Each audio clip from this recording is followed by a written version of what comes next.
नमस्कार, RS desk में आपका स्वागत है। तो चलिए हम बात करते हैं आज एक ऐसी महिला के बारे में जो जिन्होंने अपने जीवन में बहुत ही सराहनीय कार्य करे हैं। शायद आप उनसे अवगत भी होंगे, जो बचपन से ही कई मामलों में पहली महिला रही जिन्होंने समाज की कई पाबंदियों को तोड़ा, लैंगिक समानता को स्थापित करने का बीड़ा उठाया और भारतीय महिलाओं के लिए एक बेहतर समाज बनाया। चिकित्सा, शिक्षा, कानून और कई क्षेत्रों में महान भारतीय डॉक्टर मुथुलू लक्ष्मी रेड्डी कम ही लोगों को जानते हैं कि भारत में महिलाओं की स्थिति के सुधार की दिशा में ठोस कदमों की शुरुआत इस नाम से होती है। वास्तव में मुथु लक्ष्मी 19वीं सदी की एक ऐसी अपाहिज समाज से ताल्लुक रखती थी जहां लड़कियों को सिर्फ शादी के लिए ही जन्मा जाता था। ऐसे समाज में कदम पर जिन्होंने एक के बाद एक चुनौतियों का सामना किया, बल्कि पूरे समाज से सीधे भिड़कर भारतीय महिलाओं का जीवन सुरक्षा करने के लिए कई ठोस कोशिशें की। मुथु लक्ष्मी को अनेक प्रकार की पहल करने वाली फेमिनिस्ट के तौर पर भी याद किया जाना चाहिए। 19वीं सदी जहां खत्म हो रही है, वहां से अपने सामाजिक जीवन की यात्रा शुरू करने वाली सामाजिक सुधारक मुथु लक्ष्मी ने बाल विवाह, मंदिरों में देवदासी, वेश्यालय और महिलाओं व बच्चों को ट्रैफिकिंग जैसी कुप्रथाओं और मुद्दों पर समाज से खुलकर लोहा लेते हुए अहम कानून बनवाए थे। बचपन में पढ़ने लिखने में रुचि रखने वाली मुथु लक्ष्मी का स्कूल में दाखिला मुश्किल था, क्योंकि तमिलनाडु के जिस पुटुकोट्टाई कस्बे में उनका जन्म हुआ था, वहां स्कूल जाने का अधिकार सिर्फ पुरुषों के पास ही था। लड़की होने के कारण उन्हें स्कूल जाने का नसीब नहीं मिला, लेकिन पिता नारायण स्वामी अय्यर चूंकि महाराजा कॉलेज में प्राध्यापक थे, इसीलिए मैट्रिक तक की पढ़ाई मुथु लक्ष्मी ने घर पर ही की।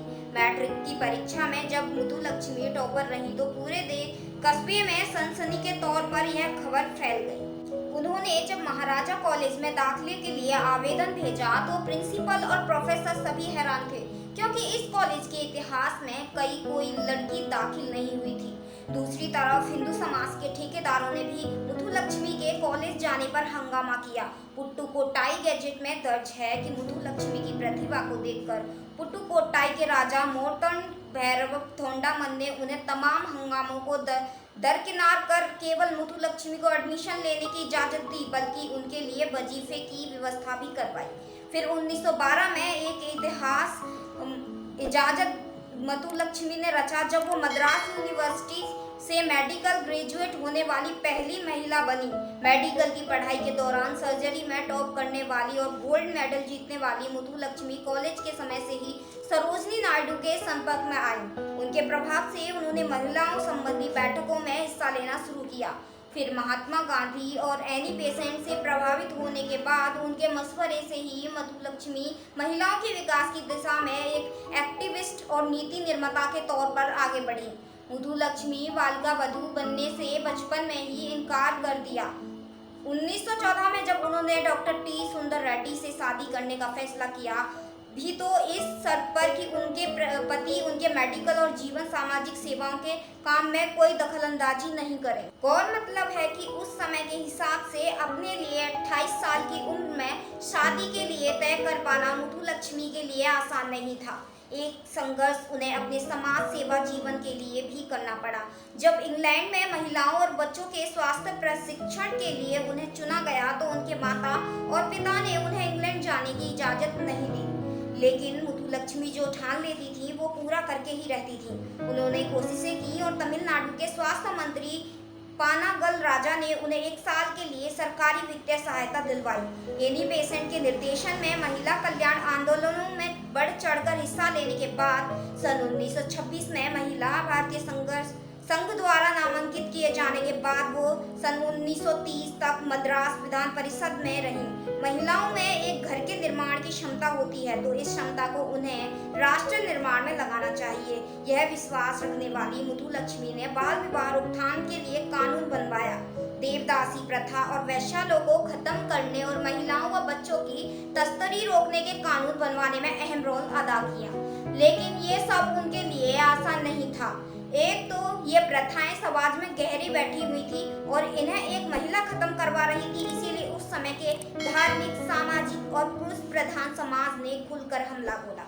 प्रेस और यूनिवर्सिटी के छात्रों के जरिए मुथुलक्ष्मी को घेरने की पुरजोर कोशिश की गई, लेकिन मुथुलक्ष्मी अडिग रही। उनकी सेवा को तवज्जो देते हुए तत्कालीन नेताओं ने 1947 में लाल किले से फहराए गए पहले राष्ट्रीय ध्वज पर मुथुलक्ष्मी का नाम शामिल किया।